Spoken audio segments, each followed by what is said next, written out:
La procédure législative ordinaire est le système utilisé par l'Union européenne pour introduire de nouvelles directives, règlements ou décisions. Ce système est cependant fortement critiqué pour son manque d'institutions démocratiques et sa bureaucratie flagrante. La procédure législative ordinaire dans l'Union européenne est-elle une bureaucratie antidémocratique ou la critique est-elle mal placée? Allons le découvrir.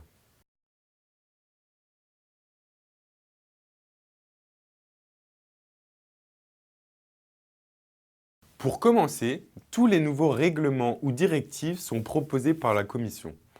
Officiellement, la Commission est la seule institution de l'Union européenne habilitée à initier des actes juridiques communautaires.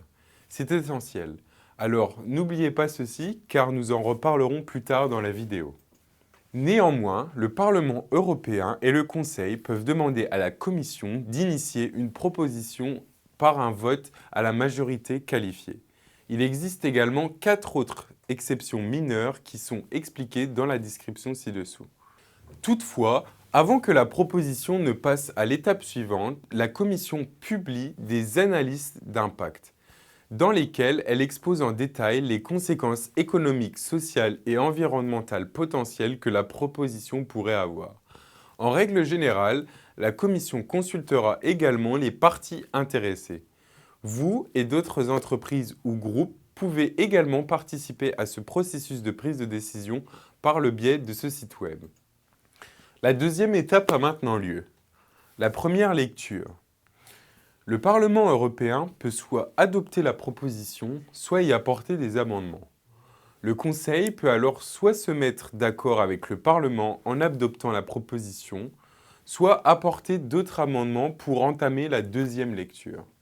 En deuxième lecture, le Parlement et le Conseil peuvent proposer des modifications.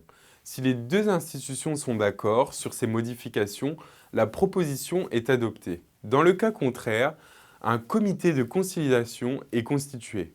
Composé d'un nombre égal de députés et de conseillers, cette commission rédige un texte commun sur lequel elle peut soit se mettre d'accord, ce qui mène à une troisième lecture, soit ne pas se mettre d'accord, ce qui met fin à toute la procédure. En troisième lecture, le Parlement et le Conseil doivent se mettre d'accord sur le projet commun. Faute de quoi, les travaux prennent fin. Si les deux parties sont d'accord, la résolution législative est adoptée en droit européen. Il est évident que le processus est à la fois douteux et fastidieux. Cela signifie qu'un temps considérable peut s'écouler avant l'adoption d'une réglementation nécessaire, souvent attendue depuis longtemps. Mais pourquoi ce processus législatif est-il qualifié d'antidémocratique? Souvenons-nous de ce qu'on a dit au début de la vidéo.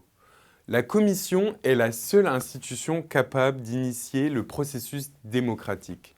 Cette situation est jugée problématique car les membres de la Commission ne sont pas choisis dans le cadre d'un processus démocratique. Pour en savoir plus sur la Commission, visionnez notre vidéo expliquant l'institution. Voyons maintenant le rôle que joue le Parlement européen dans ce processus. Le Parlement européen n'a évidemment pas les mêmes pouvoirs que les parlements nationaux en général, car ils ne peuvent pas engager le processus législatif. Cela réduit considérablement la prétention de l'Union européenne d'être une entité démocratique. De plus, elle n'a même pas un contrôle total sur les lois qui sont adoptées. Car pour adopter une loi, sa décision doit coïncider avec celle du Conseil.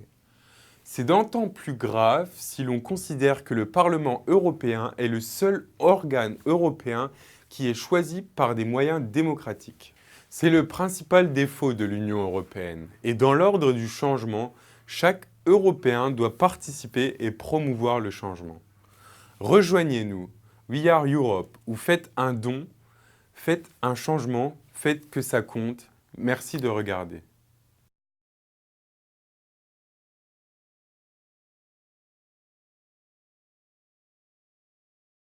Merci d'avoir regardé cette vidéo.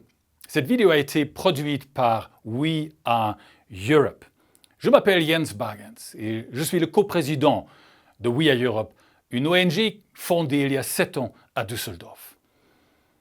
nous nous engageons à promouvoir la démocratie transnationale européenne. De quoi s'agit-il? Aujourd'hui, l'Union européenne est composée de 28 démocraties nationales, c'est-à-dire leurs États membres. Mais malheureusement, l'Union elle-même n'a pas la même qualité démocratique que ses États membres, comme l'a récemment montré l'élection, disons, un peu inattendue de Mme von der Leyen à la présidence de la Commission européenne. Nous pensons qu'il faut changer cela. C'est pour ça que nous demandons, par exemple, la création d'un statut d'association européenne. Aujourd'hui, une association est fondée dans un cadre juridique purement national, en tant qu'association belge, française, allemande ou polonaise.